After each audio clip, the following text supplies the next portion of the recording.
출애굽기는 이제 크게 두 부로 나눠집니다.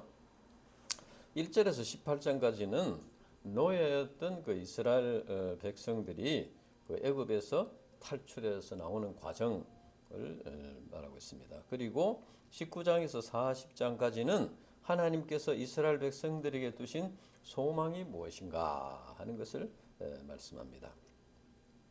오늘 말씀은 이스라엘 백성들이 애굽의 노예가 되는 과정과 하나님께서 그들을 번성하게 하시고 모세를 물에서 건져내시는 사건을 통해 구속 역사의 성격을 가르쳐주고 있습니다.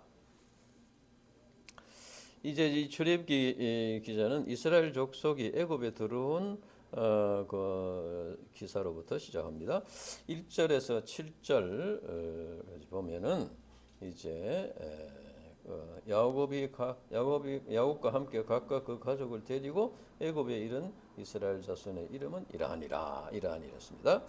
창세기 37장에서 41장까지 보면은 요셉이 이제 자기가 꿈을 꾼 것 때문에 형들의 미움을 받아가지고 애굽에 팔려간 그런 참 사건이 생겼습니다. 그래가지고 바로 왕의 그 시위 대장 보디발의 집에 노예가 되었습니다. 또한 이제 거기서 또 강간 미수범이라는 누명을 쓰고 또 감옥에 들어가게 되었습니다. 그리고 감옥에서 또 술 맡은 관원장의 꿈을 해석해 준 것이 계기가 되어서 바로 왕의 꿈을 해몽하게 되었습니다. 이때 바로 왕은 요셉의 명철과 지혜에 감탄하여 그를 애굽의 총리로 임명했습니다.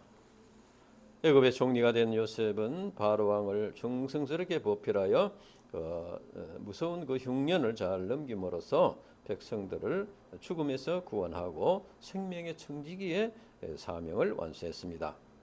그런데 흉년의 때에 가나안 땅에도 흉년이 들어서 야곱의 집에도 양식이 떨어지게 되었습니다. 그래서 요셉의 형들이 양식을 구하기 위해서 이제 애굽에 왔다가 요셉을 만나게 되었습니다.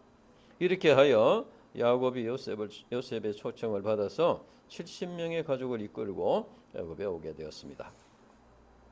민수기 1장 46절에 보면은 출애굽 당시에 그들의 수가 장정만 60만 3,500명이었다고 했습니다. 이것으로 봐서 여자와 아이들을 다 합치면은 아마 200만은 넘었을 것이다 이렇게 생각이 됩니다. 그리고 이제 고센 땅에 거하게 됐는데 고센 땅은 애굽 동북 쪽에 있는 변방에 위치한 초원지대입니다. 그래서 목축하기가 좋은 땅이었습니다. 그리고 애굽 사람들은 목축을 굉장히 가증스러운 것으로 여겼습니다. 그래서 자연스럽게 이스라엘 백성들은 애굽 사람들과 격리하게 되었고 하나님의 백성으로 정체성을 지키며 공동체를 이루게 되었습니다. 그리고 그들은 요셉이 총리로 있었기 때문에 애굽 사람들로부터 보호를 받을 수 있었습니다. 그리고 또 애굽이 그 당시에 아주 강대국이었기 때문에 다른 민족들로부터도 공격받을 염려가 없었습니다. 그래서 이스라엘 백성들은 애굽 땅에서 번성하여 큰 민족을 이루게 되었습니다. 하나님께서 이스라엘 족속을 애굽에 인도하여 큰 민족을 이루게 하심으로써 아브라함에게 언약하신 말씀 큰 민족을 이루고 복을 주어 이름을 창대하게 하겠다 이렇게 언약을 하신 그 언약이 이루어지게 되었습니다.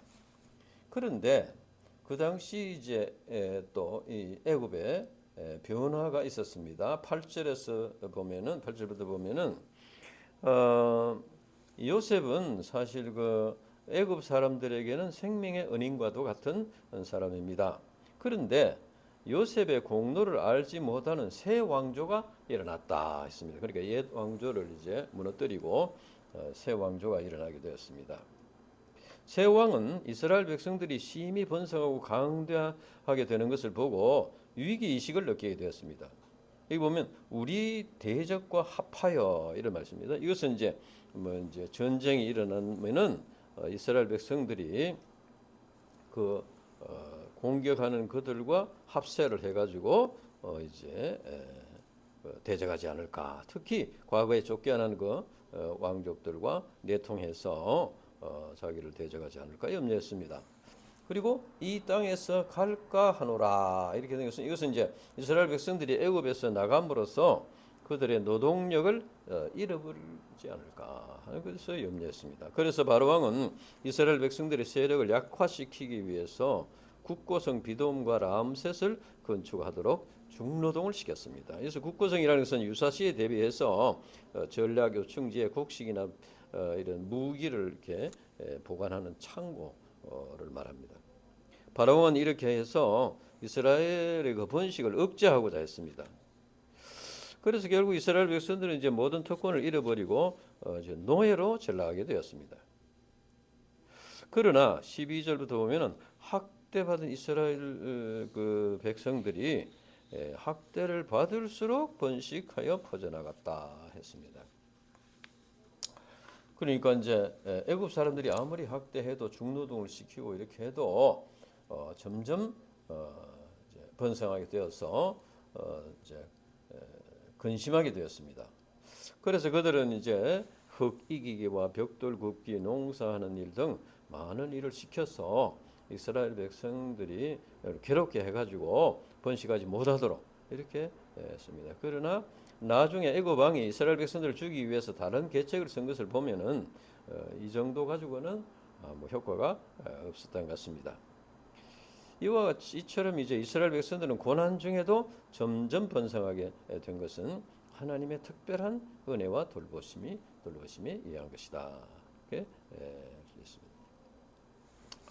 그러자 이제 15절부터 보면 바로 왕이 이제 또 다른 계책을 세우는데 거기에 보면은 이제 그 히브리 산파들에게 명령해가지고 남자 아이가 태어나면은 죽이라. 처음 이제 해산할 때는 뭐 사람들이 다 정신이 없으니까 그 사이에 이렇게 다 죽이라는 거예요.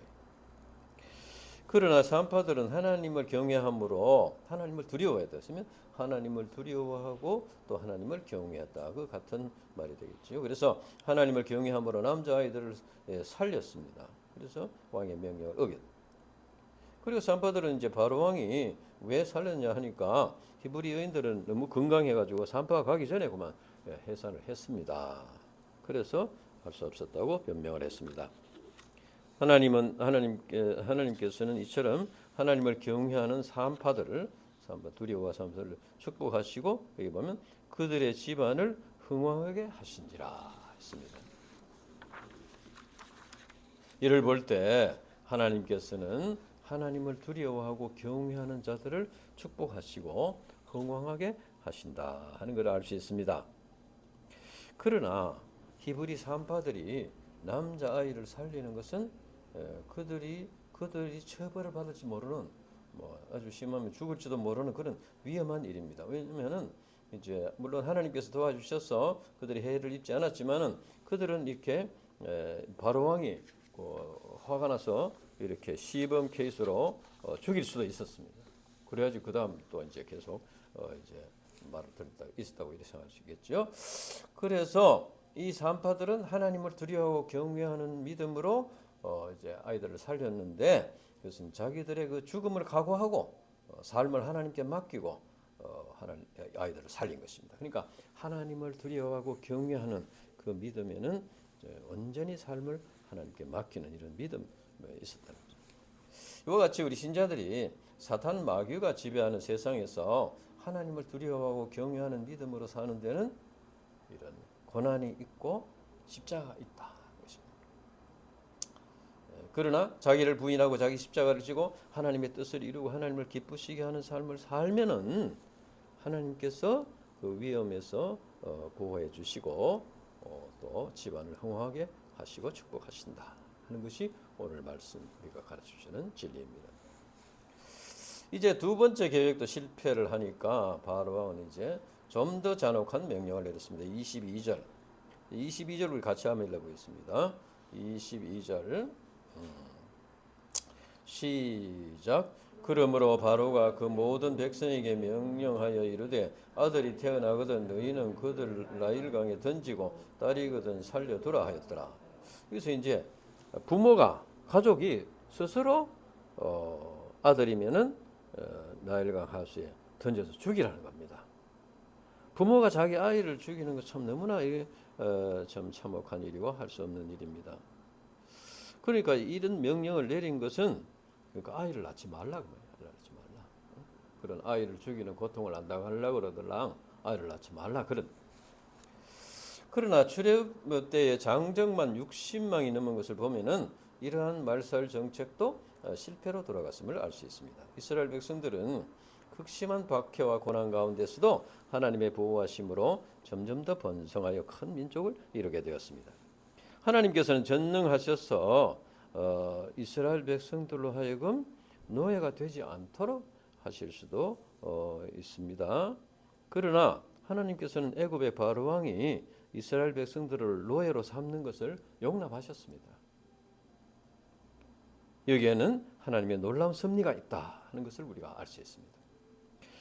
만약에 애굽 사람들이 계속해서 이스라엘 백성들을 후대했다면은 어떻게 되겠습니까?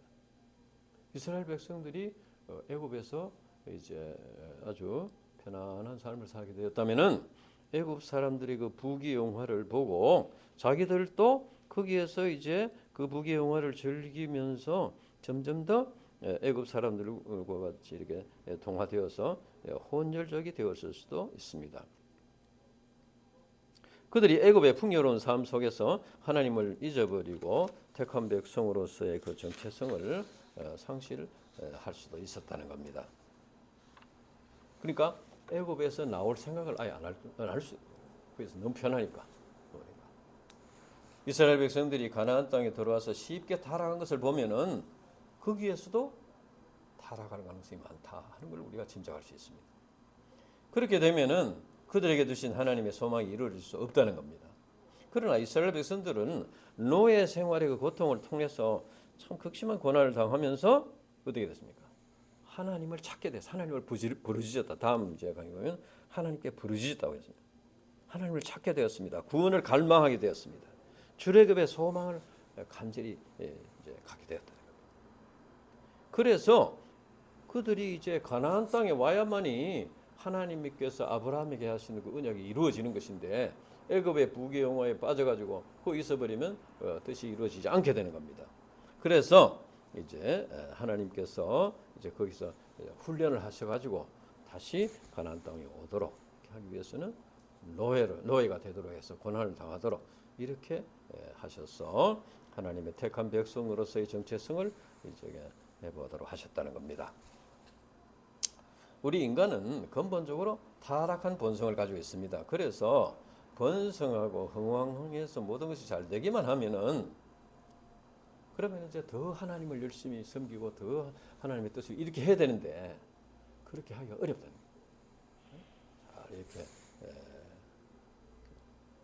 세상 재물을 얻고 세상의 것을 얻게 되면은 타락하기가 쉽다. 그래서 마음이 부유하고 교만해져 가지고 하나님을 이루기가 쉽다는 겁니다. 그래서 하나님께서는 이스라엘 백성들에게 노예가 되는 고통을 당하게 하셨듯이 사탄 마귀의 박해, 사탄 마귀의 해방을 허용하시고 우리 신자들로 하여금 고난을 당하게 하실 때가 있습니다. 하나님께서는 고난과 시련을 통해서 우리 자신을 발견하게 하시고 하나님을 찾게 하시고 구원의 길을 갈망하게 하시고 그렇게 해서 이제 하나님의 백성으로 이렇게 빚어가신 것입니다. 하나님께서 범죄한 아담과 이브를 에덴 동산에서 쫓아내시고 생명나무 열매를 먹지 못하도록 하시고 죽음의 고통을 맛보게 하신 것이 이러한 구원의 원리의 시작입니다. 그때에 만약에 그 인간이 죄를 범해서 이제 하나님의 낯을 피해서 숨어있던 그 당시에 계속해서 에덴 동산에 그냥 두셨다면 어떻게 되겠습니까? 회개하지 않은 상태에서 하나님의 눈치를 보면서 이렇게 에덴 동산에 그냥 있었다면은 구원받을 수가 없다는 것입니다. 그래서 하나님께서는 범죄한 인간들로 하여금 죽음의 고통을 맛보게 하시고 그래서 그 죄와 죽음의 고통에서 벗어나고자 하는 갈망을 갖게 하시고 구원의 소망을 갖게 하시고 그래서 하나님께서 열어주신 구원의 길을 찾게 하시고 그래서 구원의 역사를 구원의 길로 인도하셨다는 겁니다. 그래서 우리 신자들에게는 고난과 시련이 하나님께서 약속하신 축복을 받게 하는 은혜의 그 풍랑과 같은 것이다. 이렇게 말할 수 있습니다. 우리 신자들이 믿음으로 살지만 여러 가지 현실적인 어려움을 당하는 경우가 있습니다. 물론 불신자들은 뭐 말할 것도 없습니다. 신자들이 이러한 시련을 당하면 왜 하나님께서 이제 이렇게 버려두시나 불평하고 불신에 빠진 것가 있습니다. 우리가 이제 처음 예수님을 믿고 영접하고 이렇게 하면 이제 어린아이가 이제 자라야 되니까 하나님께서 또 도와주시고 또 지혜도 주시고 또 이렇게 힘도 주시고 이렇게 해서 하는데 계속해서 그렇게 하면은 신앙을 잃어버릴 수가 있기 때문에 또 이런 합당한 또 때에 하나님의 때가 되면 이런 또 어려운 문제들 광풍을 주신다는 거예요. 예수님께서 제자들에게도 광풍 속에 들어가도록 이렇게 두셨습니다. 광풍이 일어날 걸 아셨습니다. 예수님께서. 그런데 얘들아 오늘 건너가라. 그래서 그 광풍 속에서 막 살려달라고 하니까 예수님께서 나타나셔가지고 건져주시고 그걸 통해서 믿음을 훈련하시다. 우리가 그래서 우리에게 이제 이 시련이 있는 것은 어려움이 있는 것을 이렇게 불평하거나 또 원망하거나 이렇게 할 것이 아니고 그 고난을 통해서 두신 하나님의 뜻을 우리가 찾아야 됩니다. 그래서 바로 우리 자신을 발견하게 하시고 마음을 가난하게 하시고 하나님께서 하나님께 더욱더 가까이 나오도록 이렇게 하시는 것입니다. 우리 가정은 지난 25년 동안 대구 UBF 회복의 역사를 감당하면서 많은 비난도 받고 또 어려움을 당할 때가 있었습니다. 그러나 우리는 이를 통해서 살아계신 하나님을 깊이 체험하게 되었습니다. 그리고 하나님께서 이제 완전히 그만 힘이 빠져가지고 포기하지 않도록 그래서 그때마다 또 이렇게 축복을 주셔서 힘을 얻도록 이렇게 주셨습니다. 모든 것이 형통하게 되는 것만이 하나님의 사랑은 아니다. 때로는 시련과 풍랑이 하나님의 사랑의 표현이다 하는 걸 알 수 있습니다. 하나님께서 시련과 풍랑을 주시는 것은 자기를 발견하고 죄사함과 구원의 길로 나오도록 하기 위함입니다. 그리고 이를 통해서 더 깊은 믿음의 세계로 인도해 주시는 것입니다. 그래서 로마서 5장 3절에서 4절 보면은 다만 이뿐 아니라 우리가 환난 중에도 즐거워하나니 이는 환난을 인내는 연단은 소망을 이루는 줄 알미로다. 이렇게 말하고 있습니다. 이제 이스라엘 백성들이 노예가 되어서 고난을 당하고 있을 때 이제 어떤 특별한 일이 일어납니다. 2장 이제 1절부터 보면은 레위 가족 중에 한 사람이 이제 결혼을 해가지고 아들을 낳았는데 여기 보면은 잘생긴 것을 보고 해서 잘생겼다는 것은 이제 아름답다는 의미인데 사도행전 7장 20절을 같이 읽어보겠습니다. 사도행전 7장 20절. 사도행전 7장 20절.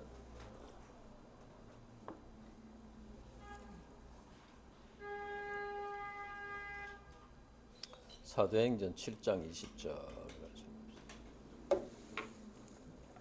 사도행전 7장 20절 찾아봐요.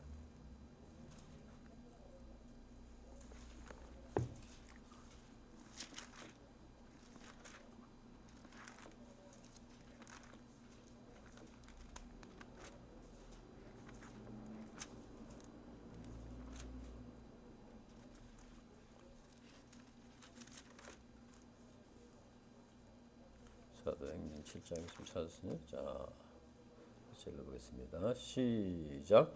그때에 모세가 낳는데 하나님 보시기에 아름다운지라 그의 아버지의 집에서 석 달 동안 길리더니 했습니다. 영어 NIV에 어떻게 되는 거 보세요. 영어 NIV 한번 봐요.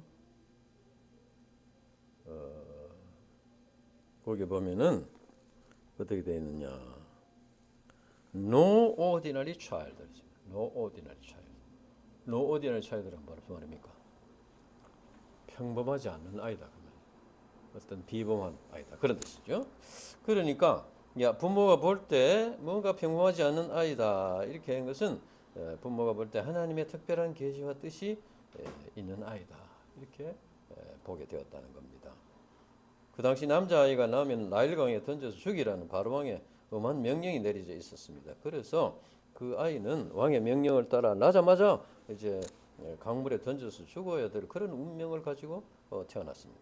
그러나 그의 부모는 하나님께서 아이에게 특별한 뜻과 계획을 가지고 계심을 믿고 강물에 던지지 않고 석 달 동안 숨겨서 키웠습니다. 그러나 아이가 이제 울음소리가 커지고 이렇게 하니까 계속해서 이제 숨길 수가 없었죠. 그래서 계속 숨기고 있다가는 뭐 거기에 또 애국 군인들이 와가지고 또 잡아갈 수도 있고 하니까. 그래서 이제 아이를 갈대 상자에 담아서 나일강 사이에 두었다. 갈대 사이에 두었다 했습니다. 그러니까 바로 왕은 나일강에 던져서 죽이라고 했는데 갈대 상자를 만들어 가지고 방수 처리를 해 가지고 그 아이를 담아 가지고 강에 띄웠다는 건 무슨 의미입니까? 이것은 이 가족이 그 아이를 하나님께 맡겼다는 겁니다. 자기 손으로 죽이지 않고 갈대 상자에 넣어서 이렇게 했다는 것은 하나님께 맡겼습니다. 그리고 이제 누나인 미리암으로 하여금 살펴보겠습니다. 이를 볼 때 출애굽의 역사에 있어서 애굽의 부모의 믿음이 굉장히 중요한 역할을 했다는 걸 알 수 있습니다. 이거 이제 부모가 믿음이 없어가지고 두려워서 뭐 금방 강물에 던져서 죽었다면 끝나버리겠죠. 근데 집에서 얼마 동안 키워가지고 그 다음에 갈대 상자에 넣어서 물에 띄웠어요. 하나님께 완전히 맡겼다. 그래서 히브리서 기자는 아브라함과 이삭과 야곱과 같은 믿음의 그 선진들의 그 이제 믿음을 말하는 11절 히브리서 11장에 보면은 모세의 부모의 믿음도 거기에 기록되어 있습니다.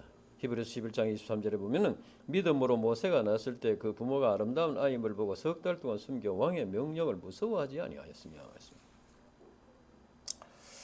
여기서 우리는 이제 중요한 진리를 배울 수 있습니다. 하나님의 구원의 사역을 해방하려는 그런 사탄 마귀의 공작이 매우 집요하고 끈질기다 하는 걸 알 수 있습니다.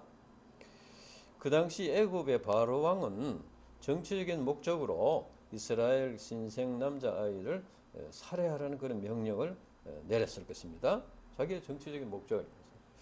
그러나 그 배후에는 바로 왕으로 하여금 모세를 죽이게 함으로써 하나님의 구원의 사역을 회복하고자 하는 사탄 마귀의 공작이 있었다. 사탄 마귀가 바로 왕의 마음에 역사해가지고 이렇게 아이들을 죽이라. 이스라엘 사람들이 뭐 그냥 무슨 이렇게 반역을 일으킬 아무런 뭐 그런 징조가 보이지 않는데도 바로 왕의 마음에 두려움이 생겨가지고 반역하지 않을까.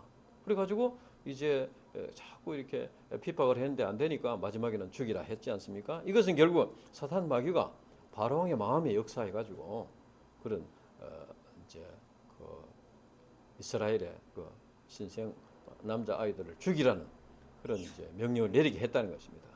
근데 그때 그러니까 모세가 나는 것은 바로 왕은 모르겠지만 사탄 마귀는 아는 것이죠. 그래서 바로 왕을 모세를 죽이기 위해서 그렇게 했다는 겁니다.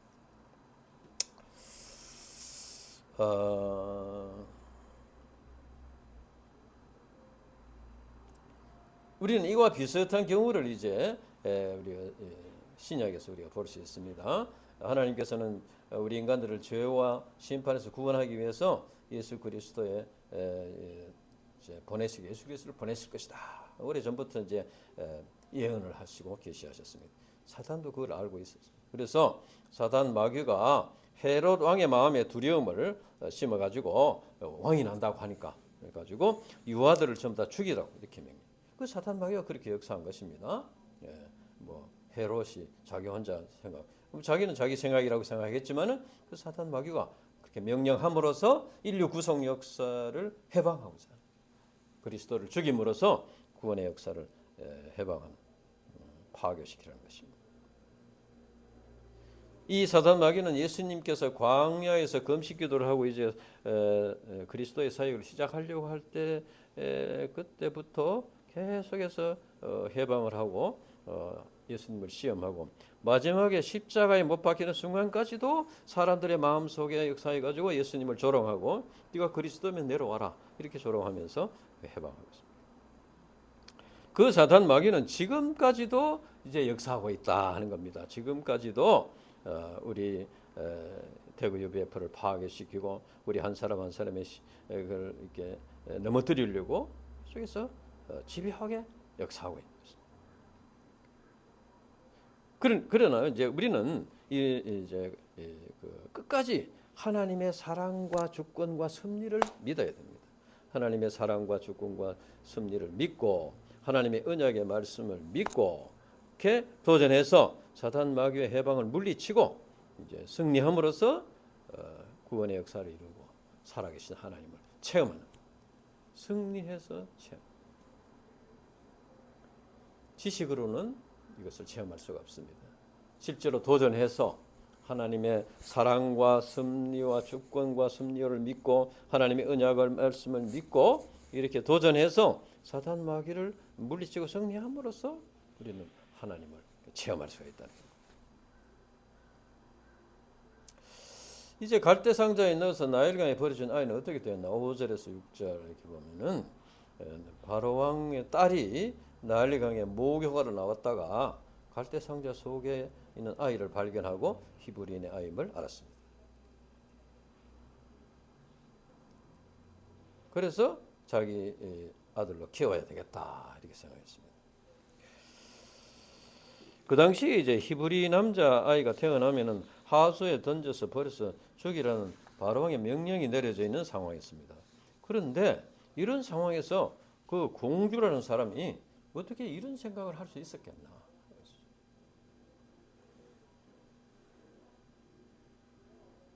그 당시 공주가 자기 아들로 삼고자 한 것은 이제 사람의 일로서는 설명할 수 없는 어떤 신비한 섭리가 작용했다고 생각할 수 있습니다.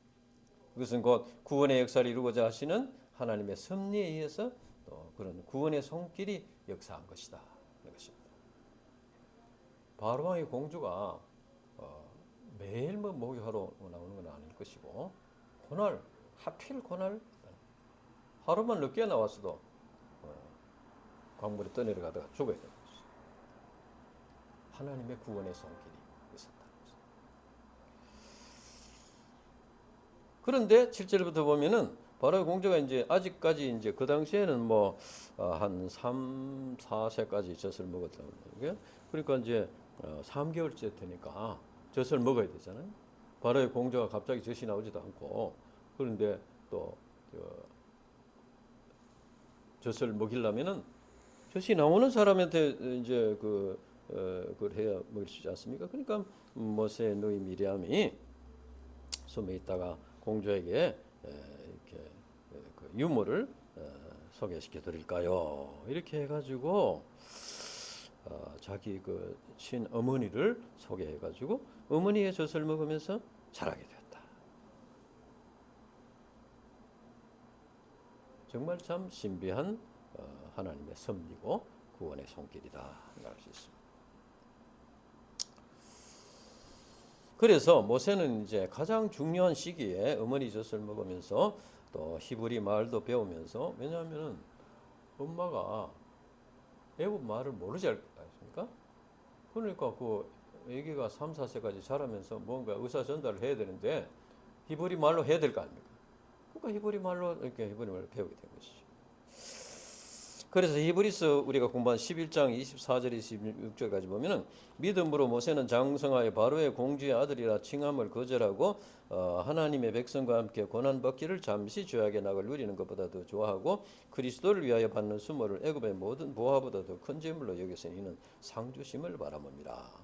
모세가 궁중에 와서 온 이후에 신앙 교육을 받을 기회가 없었습니다. 그런데 어떻게 이런 엄청난 결단을 할 수 있었겠나? 그것은 어머니 젖을 먹으면서 자라면서 거기에서 이 얘기도 듣고 이렇게 신앙 교육을 받았기 때문인 것입니다. 아이가 젖을 먹고 어느 정도 자라게 되자 공주가 이제 데려다가 자기 아들로 삼고 모세라고 지었습니다. 모세는 이제 물에서 건졌다 하는 뜻입니다. 그래서 이제 궁중에서 교육을 여러 가지 이제 그 당시 최고의 교육을 받았을 것입니다. 그래서 사도행전 7장 22절에 보면 모세가 애굽 사람들의 학술을 다 배워 그 말과 행사가 능하더라 했습니다. 그래서 이제 출애굽의 대역사를 이끌어갈 지도자로서 그 인간적인 기초가 놓이게 되었습니다. 그래서 이제 이런 교육으로 인해서 앞으로 모세가 이스라엘 백성들을 이끌어갈 이제 지도자로 세움을 받았고 또 모세 오경을 기록할 만한 그런 학문적인 기초를 닦게 되었다. 하나님께서는 오묘한 섭리와 또 구원의 손길로 이렇게 인도해 주셨다는 것입니다. 이스라엘 족속이 애굽의 바로왕의 극심한 박해와 학대 가운데서도 번성하여 큰 민족을 이루게 된 것이나 아기 모세가 죽지 않고 바로의 공주에 의해서 물에서 건짐을 받아서 아주 이렇게 이스라엘 지도자로 성장하게 된 것. 이것은 하나님의 구원의 원리를 가르쳐주고 있다. 첫째는 이 구원이 하나님의 은혜의 선물이라는 것입니다. 그 당시 이스라엘 민족은 애굽에서 노예 생활과 바로의 말살 정책으로 인해서 멸망당할 수밖에 없었습니다. 특히 아기 모세는 자기의 의지와는 관계없이 태어나자마자 강물에 던져져 죽어야 하는 운명을 가지고 태어났습니다. 이처럼 우리 인간들은 누구나 다 이제 죄로 인해서 하나님의 심판과 지옥 형벌이 예고된 상태에서 태어나고 있습니다. 이것은 마치 이제 사형 선고를 받은 죄수가 사형 집행을 기다리면서 참 불안하고 어두운 삶을 사는 것과 같다고 할 수 있습니다. 우리 인간은 그 당시 이스라엘 민족과 자기 스스로 죄노에서 구원받을 수 없고 이제 심판에서 구원할 수 없는 그런 이스라엘 백성들이 자기 스스로 구원받을 수 없는 그런 것과 우리 인간들이 그런 처지와 똑같다는 겁니다. 그런 처지. 그러니까 이제 하나님께서는 이러한 인생들을 구원하기 위해서 독생자 예수님을 이 땅에 보내시고 십자가의 희생제물이 되게 하셨습니다.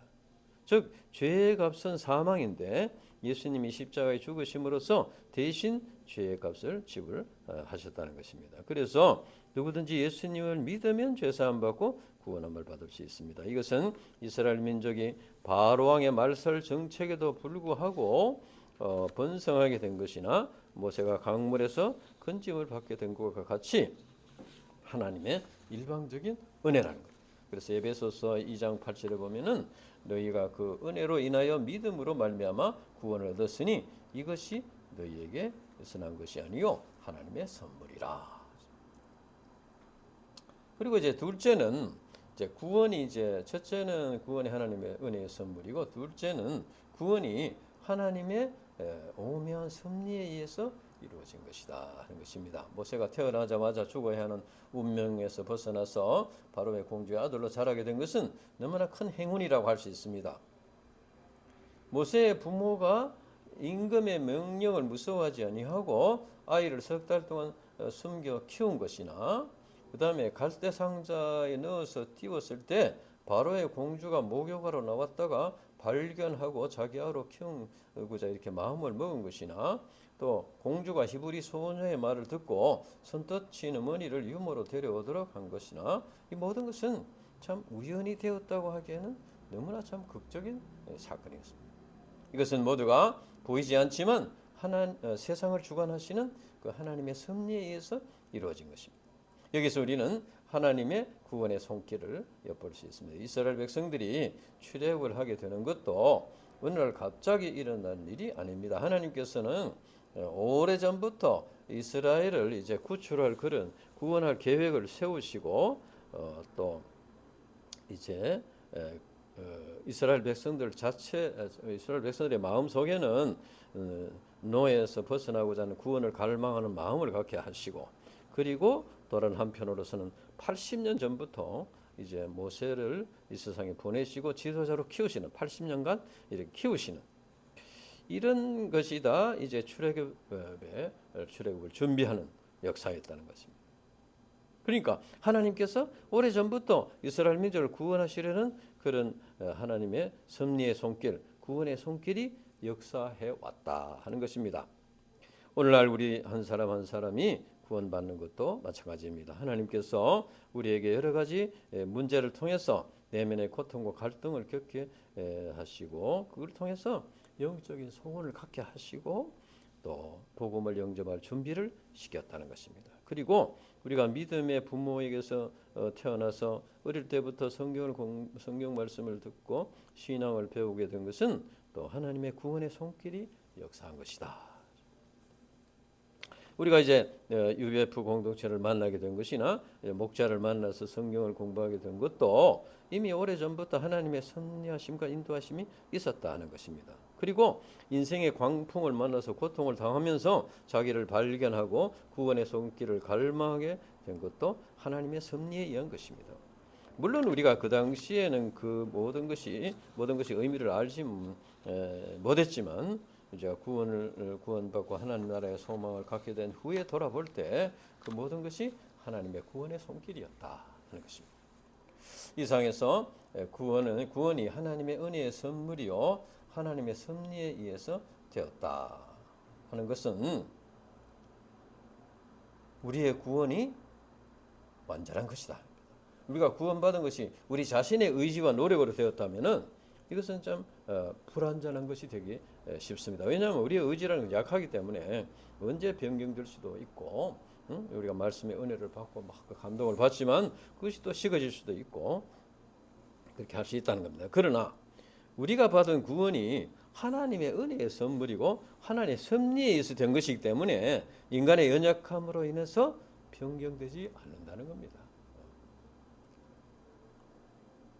그러나 하나님의 구원이 변경될 수 없는 완전한 것이라 하더라도 그냥 우리가 가만히 있으면 저절로 이루어지는 것은 아닙니다.